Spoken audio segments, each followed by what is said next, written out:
Hey, I'm Marcio. And I'm Ross Barber Smith. And this is Bridge the Atlantic.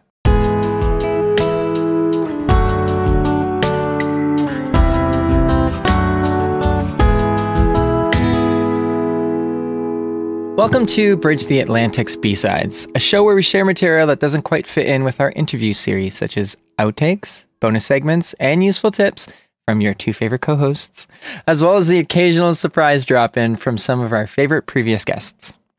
We're your hosts, music web designer Ross Barber Smith from Scotland, owner of Electric Kiwi, where we create awesome custom websites for bands, artists, and musicians. You can follow me on Twitter, Instagram, and Facebook as Electric Kiwi. And I'm singer, songwriter, and multi-instrumentalist Marcio from Canada, a man who wears many hats, literally and figuratively. When I'm not releasing music under my own name, I'm producing and mixing records for other artists. Speaking of which, if you'd like to work together, just hit me up on Facebook, Instagram, or Twitter as my name, Marcio. We are on Patreon and we've got lots of exciting stuff to share with you on there. You can support us from as little as $1 per month. And in exchange, you get some Patreon-only exclusives. We have just upgraded some things over there, so head on over and check it out. Yeah, perks include early access to content, shout-outs for your band or brand, as well as your chance to co-host the show alongside Ross and I. Woohoo! But most importantly, remember that your support definitely allows us to keep bringing you weekly episodes and spreading knowledge throughout the land. And what is that land called? Musical landscape of ether. I don't know. Perfect. We've also got official BTA shirts available to purchase on our website. They look great on you. Mm-hmm. We know it. You know, thank you, there's Ross. No one that they don't look great on. Oh, I thought you were saying they look great on me, like you. I thought you were talking to me. That was implied. Of course. That wasn't actually what I was saying. You know, I don't compliment you. So, I know. You know, that's just implied. Don't I know it? you know it. All the proceeds go into helping us keep the lights on at Bridge the Atlantic, and we've got a lot of lights and we like to keep them on. There's a link to get them in our show notes, and if you use the coupon code BTAROCKS, you'll receive 10% off your purchase as our little way of saying thank you. And lastly, I'm wrapping up recording my second solo album, and you can pre-order it at marcionovelli.com/pre-order. Simple. We keep things simple here. That's what we do. Simple, clear, and concise. When you pre-order my new album, you get a ton of exclusives as well as an immediate free download of my acoustic EP, The Reimagining Volume 1, just because, as an added bonus. Make sure to check out my music on Spotify and stream it all day long, baby. Yeah, baby. Baby. When have you ever said baby? Oh my God. Right now is what I just said, baby. Wow. Wow. I don't know if I can recover from that, but I'm going to try. So this week we're going to be answering a question that was asked on a recent Facebook Live. The question is about whether you should give music away for free. Thanks for the question, Don. It's a good one. And it is something that gets asked quite a lot. And I think we've touched on it in a few episodes in the past, but today on B-Sides, we're going to focus more on it and hopefully give you some answers to that question. And we also apparently have a very loose definition of recently. Full disclosure, we record these interviews and episodes a little bit in advance, so in the grand scheme of things, recently in the summer, you know, in this, you know, if we're looking at a scale between dinosaurs, yes, that's true. And now, it was recent, and that's the scale that I am using. This is gonna be a good one. I can just feel it. But yeah, no, he really did bring up a really good point. Something I didn't realize we had so much to actually talk about. It's the idea of free music. You know what I mean? I think the word free, in quotations, really scares a lot of musicians. The idea that something that you've worked on, you know, for so long or so hard, you know, being given away for free. That's a really tough concept to digest, right? But take it from me, I've struggled with that for years, but I think I've learned to work with it now. I guess one way to kind of frame it differently is, instead of thinking of giving it away for free, think of it more as you're getting it to the people who are going to be part of your audience moving forward. Because if they can't hear you first, then how are they going to know, you know, that they're actually into you and that they want to be part of your crew? Or your crew, so gangster, but yeah. Exactly. You know, I think that we all we put so much value on money. You know what I mean? Of course, it's our currency of choice in today's society. But I think there are a lot more things, particularly if you want to grow your music career, that are actually more valuable than money, and the instant gratification that comes with seeing like that dollar in exchange for your song. I mean, of course, that can make you feel like I think people feel like it devalues their music when you give it away for free. And maybe it did 10 years ago, maybe it did a long time ago, but because we live in such a different place, I don't think it does anymore. But going back again to the idea that, money is not the most valuable thing always as an artist, right? For example, what I'm trying to get at here is, an email address can be so much more valuable and carry so much more weight than a little dollar. You know what I mean? Or a few dollars. And it allows for, I think, long-term communication with your audience, which is key to long-standing success. And I think, that's not something that you can get when someone buys a song on iTunes. When they buy a song on iTunes, you've got no idea who that person is. You've got no way of contacting them. They just own your song. They might not even listen to that song. They might completely forget about you. Exactly. And, it happened to me. I've done that before. I bought something on iTunes or anywhere, and it just sits on my phone and I don't listen to it. Whereas if I've got like it from my the album? person's... No, not like your kidding. album. I do listen to your album. And I speak to you a lot. I know, But whereas like if someone's giving away their music for free on their site or whatever in exchange for their email address, they've got my email address. So I'm going to be hearing from them, which just helps keep them in mind. And there have been times when I've done that and I've become a long-term fan of them. But I think we've said this time and time again, but even in the age of social media, getting someone's email address is still one of the most effective ways of communicating with them. And again, I would say that there's so many artists that I've liked on Facebook that I follow on Twitter. Do I see half the stuff they post? No, because it's too noisy on there. Whereas email, even though I get too many emails, but like I still see their emails because I guess the frequency of them is, I guess the should be stuff less doesn't frequent. get lost as much as it does on Twitter and Facebook. Right. I guess what I'm trying to say, it doesn't move as fast. It doesn't mean that we read every newsletter, but at least it should for me. If I see one of my favorite artists, or even some smaller artists that I follow, I don't like to use the word smaller, but maybe lesser known. That email should be a condensed version of the most important things I think that they've been sharing that month. And that's what I want to see. If I want more, I'll go to those sites. But let's not forget, social platforms disappear. I think that. And now I'm guilty of this too. I think that while something is popular, it's hard to imagine that it won't be popular. Like, we always bring up MySpace. Like when MySpace was there, you can never imagine a time that MySpace wouldn't be around. But I hate to say it. It's not over. But Twitter isn't the same as it used to be. That's all I'm going to say. Yeah, Twitter's it's not the same. And it was hard to imagine a few years ago that Twitter wouldn't always be Twitter. You know what I mean? Yeah. So it's just that. That comes and goes, and if we don't actively try to keep something that doesn't come and go, like an email address, it typically sticks around with people, for the most part. If we don't do that, we're really going to regret it. I've mentioned this before. I regretted not doing that in the MySpace days, and I lost touch. People I have no way of getting in touch with again years later, a decade later. So I don't want to make that same mistake, and I don't want anyone else tuning into this right now to make that same mistake. Yeah. But the question is, how do you get people to sign up? Yeah, that is the question. I kind of just want to, before we move on to that, I just want to say that I think the MySpace thing was a big wake up call for a lot of artists who were making music and were doing stuff online when MySpace was a thing. I think for any younger musicians who are tuning in that aren't familiar with MySpace, it's important to remind them that even though they've not gone through that with MySpace, as unlikely as it may be that will happen with Facebook and that everyone leaves and moves on to something else, definitely be collecting those email addresses right now. And if you're not, then start now, because you just don't know what's going to happen. You don't want to put all of your eggs in one basket. Don't rely on Facebook to be the way that you reach your fans. It's a great tool, but that is all it is. It's a tool. It's not the one thing. Then just like, the email address, that's not the one thing either. You kind of need everything, a little bit of everything. And one of the best ways of getting that email address from people is offering something exclusive in exchange for that email address. Yeah, I mean, I think that having their email address is probably the best way to ensure that you can reach them over time. You know what I mean? If you're, like you said, if you're able to give something exclusive in exchange for the email address, like an unreleased track, I think people are more likely to click, okay, yeah, sure, I'll get that. I definitely will. And not that I haven't signed up to newsletters if someone doesn't offer something to me. And if I really like the artist, I will.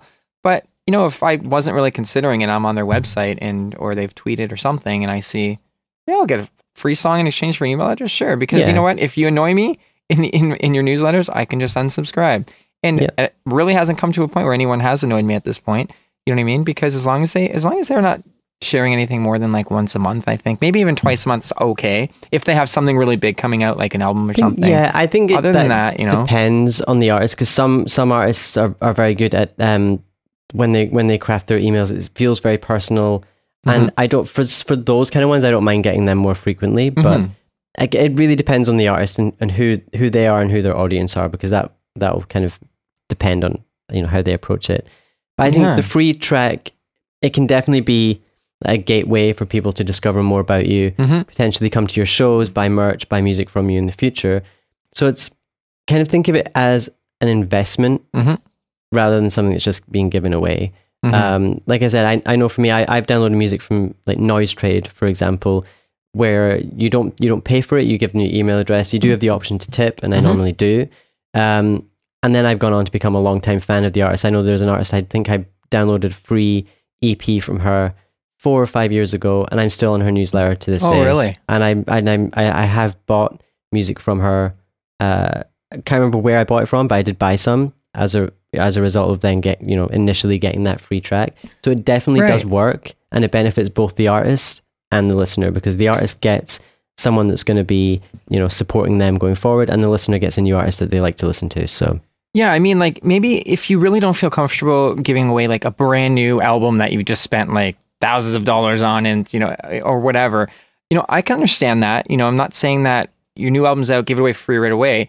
Maybe don't give it away for free for the first year, then a year later, because really those people who are wanting to support you, they will support you regardless. You know what I mean? But what I'm also going to say is maybe have an EP, like you said, maybe give away an EP, something that has less value to you in a way. Not that it's not still your art and everything, but it's just maybe not a full 10, 12 track album. You know what I mean? Maybe give away 3 or 4 acoustic versions of your songs or something like that. Or a sampler, like maybe just, you could sort of curate, like this maybe applies to people that have released a few records. You curate like 2 or 3 songs, well, maybe more than 2 or 3, maybe like 4 or 5 songs from a couple of your releases. Just bundle them together, like, hey, this is an introduction to me. That's great. You actually just made me think almost like a greatest hits, but obviously not a greatest hits, but almost like the best of. That's actually a great idea. I've never actually even thought about that. You remember back in the day, like Drive-Thru Records, I remember when I would order merch from Drive-Thru Records, and you'd always get a sampler CD. Yeah. And it would be like 10 tracks, and it'd be like 1 from each of the artists on the label or whatever. I discovered so many bands that I loved because of those sampler CDs. I mean, this is kind of before like Spotify and all that kind of stuff. Yeah. So like the only way really was to either get a sampler CD or a recommendation from a friend or something like that. But that's great advice for someone with a lot of releases. Like, I don't have that many releases under my belt, you know what I mean, as someone maybe has 5, 6, 7 records. And if I just discover them, to be honest with you, it's a little intimidating. I'm like, I want to get into you. Yeah, I want to get into you, but I don't know where to start. So I mean, actually, that's great. That actually just applies on a side note to like create a playlist on Spotify or something of like, hey, introducing, get into me here or something like that, or the best of me here. But I also like that idea of, it's a really good idea actually, to be like, hey, come to my website, and download a sampler of maybe either it could be a new release you have coming out, or a release that you just put out, or it could be like a song from every single one of your releases to give people a little taste of where you come from. Yeah. That's a really cool idea, Russ. Look at you. I mean, there's so many options. It's just about kind of thinking about what's going to, it's finding that balance between what works for you, like what are you comfortable giving away, but also what gives the best value to the person that's going to be subscribing. So it's just kind of, it's always a bit of a balancing act. And if you're not comfortable giving away like, the fully produced versions of the songs that are on your record, do an acoustic version, or I don't know, just do something that people aren't going to be able to find elsewhere. I think that's the exclusive thing is a big draw. And I know for me, if I'm already a fan of an artist, like, and I can listen to their music on Spotify, I want a version of that song that I'm not going to get on Spotify, or a B-side that is never going to be on Spotify, for That's example. actually really interesting. I've never even thought about that too. Giving something away that's not even available anywhere else. Yeah, that's actually really neat. Especially if if you were never planning on selling it, like, then that's kind of the ideal thing. It's like, it's something no one else is going to get anywhere else. You're not, quote unquote, losing money because you weren't planning on selling it. Right. But it's still, still something that you feel is good enough and offers value to someone that, that they would give you their email address in exchange for. Well, I mean, like, we live in an age of digital streaming anyway. I mean, everyone is listening to music for free now. I mean, that's not going to change anytime soon, Instead of being bitter and angry about it, I think that we've all just got to find creative ways to take control of how people get our music for free. Make it a win-win for everyone. Hey, if anyone in the sea of countless artists, if someone's choosing to listen to you out of everybody, I mean, that's a win already. That's already a huge win. Yeah. It really is. And I've even got to remember that sometimes, you know what I mean? That is a win. Yeah, it totally is. And it's again, kind of goes back to the whole thing of, you're giving people the choice of where to listen. So people can listen on, like, they can buy your music on like iTunes or Bandcamp or wherever, just like they can stream your music on Spotify, Pandora, wherever they're streaming it. So I guess part of it is about giving them an option to stream it directly from you or listen directly through you, and also you getting something from that, normally being their email address. Yeah, exactly. I think this also kind of has a parallel to when, I think we could do a whole B-Sides episode about this, but covers. You know what I mean? Artists doing covers is a similar kind of parallel where, you discover them. You might not have discovered them otherwise. And, doing a cover allows someone to get introduced to original material. And then if you have something available for them to, like, if you have someone who doesn't know you, they hear a cover you do, they check out your original stuff, but they're really new to you still. But if you're offering something for free there, they're more likely to download that. And now, just because, they may have found you just, because you did a cover, now they have a download of your original tune, and who knows if they turn into a long-term fan for the next 20, 30 years. You know what I mean? Being creative in an age where people, just listen to music for free. And how can we use that to our benefit? We can all sit here and be bitter about the days, where you can put out a record and people bought it. I mean, it's just not how it is anymore. So stop whining about it. Let's work with how it is now. And it could be actually more exciting because, at the end of the day, we can reach more people. And, and the idea that someone doesn't have to pay for something allows someone to, actually discover your music, I think. Yeah, it's a good entry point. To a good introduction to you. For sure. And I know that you've found ways of, of doing this, being creative about getting your music to people, both through your website store and your crowdfunding rewards. So do you want to tell us what you've done? I would love to, Ross. Thank you so much. No, I know most of my listeners, like most people, are just going to stream my music for free, on Spotify or wherever they listen to music. And I mean, not going to lie, I mostly stream music for free too, unless it's one of my favorite artists that I've been following for years and years and years. I'm probably going to stream it, just because that's just the climate now. I know you buy music a bit more than I do. So yeah, I mean, I do buy music, but I would say most of my listening is on Spotify. Yeah, I mostly buy music when I'm going to be traveling, so I'll buy it so I can listen to it on my phone. Right. I do like having music on my phone. I do buy CDs if I go to a show, then that'll probably be the time that I buy a CD. But I tend to, and maybe this is a pattern that more people are going to see, but I tend to buy more merch. I was just going to say the same thing. Because I'm streaming the music and I'm paying for the merch. Yeah. But one thing I do also do is I still buy a CD, but then I'll stream on Spotify as well. So they're kind of getting, the benefit of I both. have some family members that are like, I listen to you on Spotify. I'm like, what are you talking about? Because I'm like, CD. They're like, yeah, but But hopefully Spotify gives you the convenience as well, though. Yeah, I think that's the thing. It's like sweet. That goes to show people do want to support you. Yeah, they do want to support you. It's just they don't want to directly buy anything anymore. So, but having said that, that's not true. They don't want to buy music anymore, and I mean that's just how it is for the most part. There are exceptions, of course. But so what I was saying is people stream music anyway, right? So what I've done is I'll often give away a free download of, say, my latest release or a song or whatever as an added incentive when someone orders a piece of tangible merchandise off my website. You know, if someone's getting like a shirt, t-shirt or a poster. Yeah. We worked together on one of my new shirts this year. Ross put together an awesome emblem t-shirt for me. It was really cool. It's like it's kind of like what do you call it? Like an like the drama mask, the theater. Yeah, but it's also like my own coat of arms. You know? Yeah, it's kind of cool. But anyways, when people went to go, you know, buy that, I said, hey, you know, get my latest EP for free. Why not? You know what I mean? Because I know you're probably streaming it on Spotify anyways, but that people were excited about that because, like you said, people still do want to have music. Oh, and it's just, you know, most people don't bother anymore. People prefer the convenience of everything's there on Spotify. It's like it's like Netflix. Like people don't buy as many DVDs and Blu-rays. Way to put it. Yeah. I mean, we do, but that's not my decision.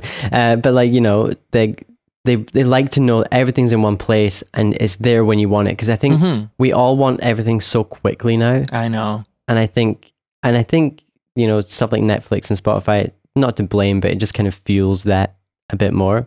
But at the end of the day, I mean, like, you know, I know we get artists, we get very minuscule amount from streams on Spotify, but still, at the moment, but like that could all change. And I'm not whining about that. What I'm saying is, you know, at the same time, if someone gets my music for free and listens to it 1,000 times, I'd rather they have listened to it on Spotify because it's going to return something to me. You know what I mean?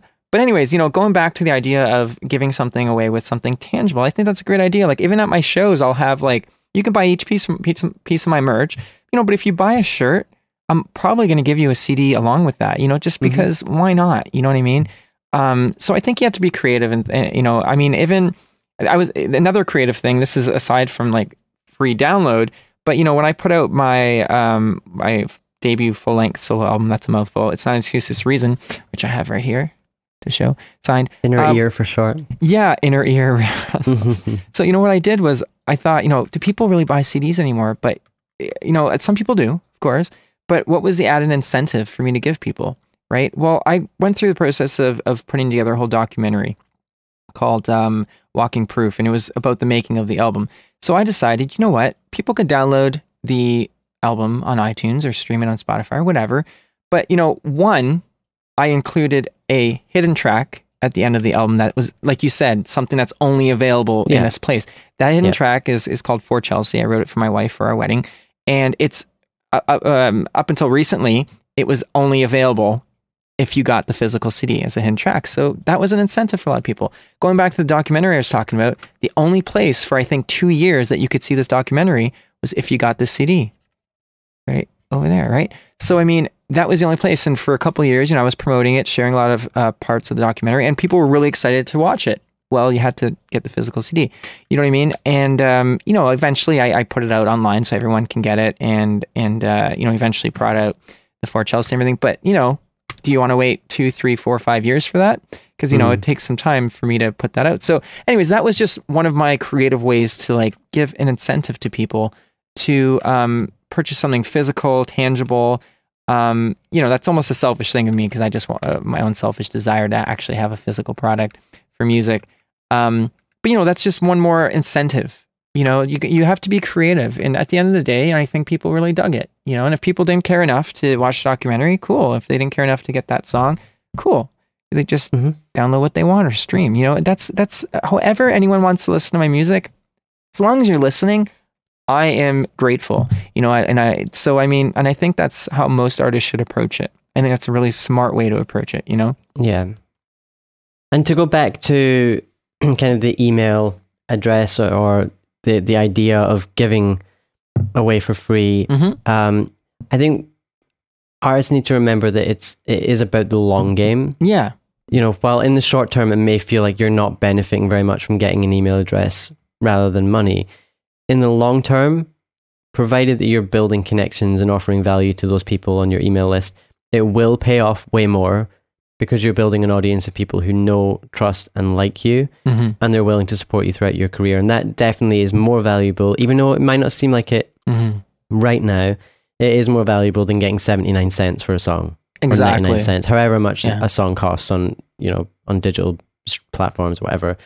Yeah. It's so much more valuable, even though it might not seem like it, because you don't know, what these people are going to, because if they fall in love with you through your email list and through your social media and, everything that you're putting out, who's to say that they won't go on and go to like every show you do in their town, or buy, every piece of merch that you put out and all your albums in the future, because you gave them a free song or a free sampler, and then they thought, hey, I really like this, and now need to check out everything else that you do. You just don't know. That goes along with being just a good person too. You know what I mean? Like, just a little side note along with what you're saying. If you're doing a show and someone gets a chance to talk to you, you know what I mean? Even if you just take that couple minutes just to talk with them, it's the same kind of ideology of giving them something for free. People, you give something to someone for free, now, obviously not everyone's going to value it, but when they do, they almost like, oh, I want to give you a gift now. It's like an exchange. I've given you something free, and don't do it because you expect that. Do not expect that. But no, you might be surprised that I've had some people where I'm like, oh, here, you can download my album for free. They're like, no, I want to download it. I'm like, I want to pay for it. I'm like, no, it's okay, it's cool. Like, no, I want to I want to support you. And it's like, that's so touching. But it's also like what Amanda Palmer talked a little bit about. You give those people a chance to say no, and sometimes just because you've done that, they want to help you out that much more. You know what I mean? So it's an interesting thing. So basically, like, I hate to say this, Ross, but I couldn't agree with you more. I mean, like, it makes me kind of feel sick to even agree with you like that, But in all actuality, I truly think that music should never be about making money. Art in general should not be about commerce, right? Of course, having said, I can hear everyone screaming already, what are you talking about? I need to eat, I want to make music my living. And of course, I get that. And if that is your goal, we're going to need to be able to support ourselves financially. That's it. We live in a world where we have to do that, obviously. Unfortunately, it's not the days of the Renaissance period, I believe it was, where, artists were put on a pedestal and they were, but the point I'm getting to is if you want to support yourself financially, I think that comes in time if your heart's in the right place. And if you put all your focus on the music and those who support your music rather than money, you know what I mean? Don't let money be your focus. Let that be an afterthought. And, I think that if your heart's in the right place, that will follow, and as long as you're smart with that, we just a little tangent of mine. We all don't need as much money as we think we do to survive. You know what I mean? So, as long as you can support yourself and get yourself to that point. But remember, that's not going to happen without investing in yourself and investing in those who support you, which is more important than anything. It really is. If you want to follow us on all the socials, you can find Bridgie Atlantic on Facebook, Instagram, Twitter, iTunes, and YouTube. Most of the time, it's just Bridgie Atlantic. Just search that. Don't forget to also visit our website and pick up one of our shirts while you're there. Ross and I have been going live on Facebook every Tuesday at 12 p.m. Eastern Time, 5 p.m. GMT, to answer your questions, chat with some previous guests, whatever. So jump on in and get involved because it's been a lot of fun. I think we've been doing that since the summer now, and we'd really love to see you join us on there. So once again, that is BTA Live over on our Facebook page every Tuesday at 12 p.m. Eastern Time.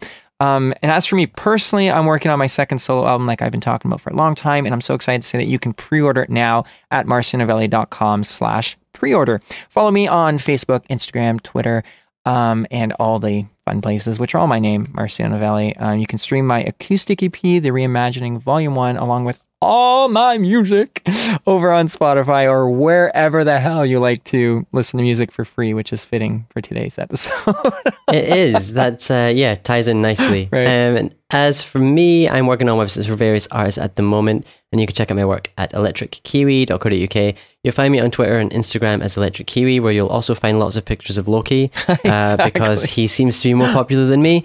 And on Facebook, Electric Kiwi Design. It's okay, Ross. My kids get like 10 times more likes than any of my other. It's so upsetting. They're more popular than me, definitely. And they don't make music yet.